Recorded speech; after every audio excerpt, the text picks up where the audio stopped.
Hello, folks. Welcome back. This is Chris in Central Pennsylvania.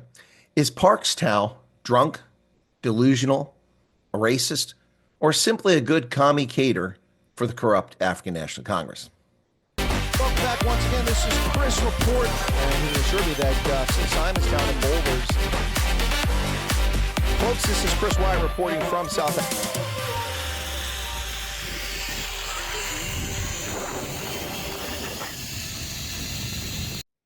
These are fair questions to ask of South Africa's Minister of Trade, Industry, and Competition, who seems hell-bent on chasing away foreign direct investment and destroying South Africa's economy with racist policies.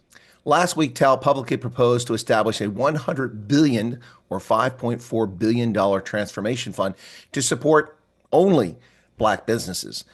To warm-hearted left-to-center policy wonks, that sounds reasonable, only it's anything but reasonable. His proposal is racist. It is unconstitutional on multiple grounds, and yet another example of how the ANC cares only about enriching its favored elite cadres, not about the rule of law, not about non-racialism, and certainly not about economic success for South Africans. The proposal requires all companies to send 3% of their net profits into a slush fund to benefit only black-owned businesses. Now, the fund will benefit enterprises owned by majority black people, according to the definition in the broad-based Black Economic Empowerment Act. This includes designated groups such as women, youth, people living with disabilities, and people based in townships and rural areas. It will offer equity funding, debt, and grants. Well, we all know what it's really going to do. It's going to be a slush fund for the ruling ANC. Now, companies that fail to cough up 3% of their net profits will be barred from doing business with the state. Given the size of state expenditure in South Africa, this unfairly blocks companies from effectively competing in the economy. Tal's proposal also forces multinationals that refuse to hand over their equity to black partners to contribute up to 25% of the value of their South African operations as an equity equivalent cash contribution. Say goodbye to foreign direct investment. This is the death notice for South Africa.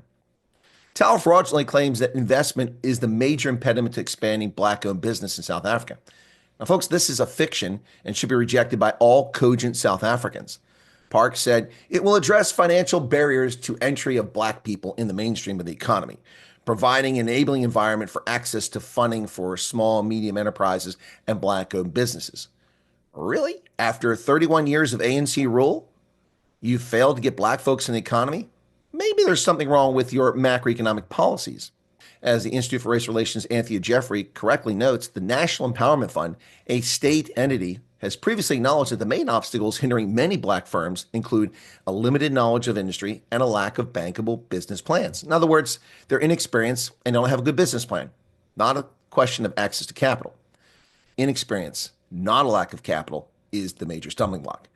Rather than seek out apprenticeship, training, or education, the ANC suggests stealing money from businesses to enrich a favored few is the path forward. The entire rotten race-based BEE scheme exists to help only a small and, more often than not, politically connected black elite who are beholden and loyal to Luthuli House, the headquarters of the African National Congress, not to investors or consumers. Now, folks, I've yet to see or hear any South African commentator mention the most obvious lunacy of this proposal, namely, forcing private companies to pay a tax which is intended to fund their competition takes away business from the very victims of the race-based policy and undermines the economy. This transformation slush fund essentially forces companies to pay for their own demise.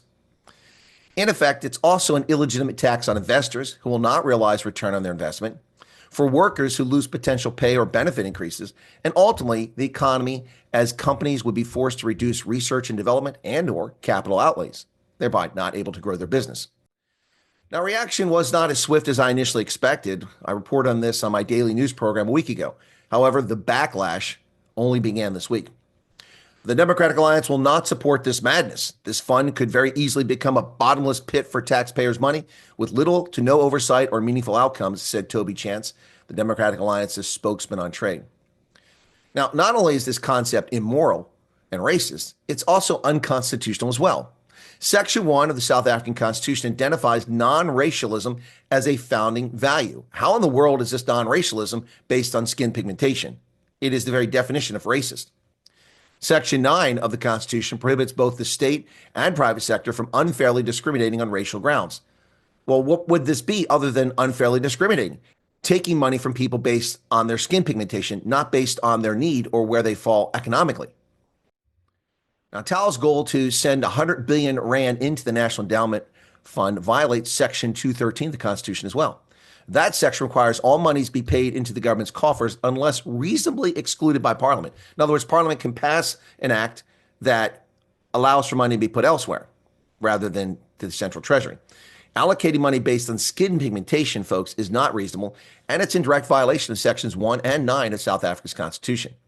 Also, as Anthony Jeffries notes, Section 217 of the Constitution, which says that all public procurement must be competitive and cost-effective, well, this is neither. As we've seen with BE tenders, they often go to fictitious or incapable Black-owned businesses, which fail to deliver what they promised. Finally, a couple comments about the domestic and strategic impact of this own goal approach to economic growth. First, one has to raise two questions. How is it that the African National Congress has learned nothing from its embarrassing performance in the 2024 national elections, where it lost its outright majority for the first time and was forced into coalition government? How do they not learn from that? Well, the answer is simple: arrogance and zero concern for the welfare of South Africans, especially poor Black South Africans.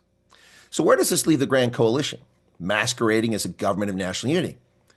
Long the official opposition, the Democratic Alliance, rolled over like good little sheep and went silent on their key campaign issues of expropriation without compensation, the National Health Insurance Initiative, and the Basic Education Laws Amendment Act. After they entered the coalition, they've gone quiet. While the party is making a little noise now, will the DA remain in its recent role of grazing sheep in an ANC-run government? Strategically, how stupid is the African National Congress? I mean, honestly, it seems like a reasonable question. This will convince many who wish to invest in South Africa to look elsewhere. Why take the risk in a country with notoriously low productivity, high worker absence rates owing to poor work ethic and health issues like tuberculosis and HIV, rampant violent crime, kidnappings, no electricity, collapsed roads, rails, and ports, and a government obsessed with racial revenge, not economic advancement? And finally, if South African businesses are even remotely interested in retaining the competitive advantage of access to the Africa Growth and Opportunity Act and its duty-free entry into the United States marketplace, they had better speak up. This racist proposal makes South Africa ineligible for AGOA. Trump does not like racist or their exclusionary policies. Do you really want to poke the Don? And in case you missed it, there's a new sheriff in town. The return of the Mac indeed. What say you, South Africa? Wow, this is shocking, to say the least. Except, coming from the African National Congress, it's not even remotely shocking. Race-based policies, worse than the National Party in many respects. No? Cheers.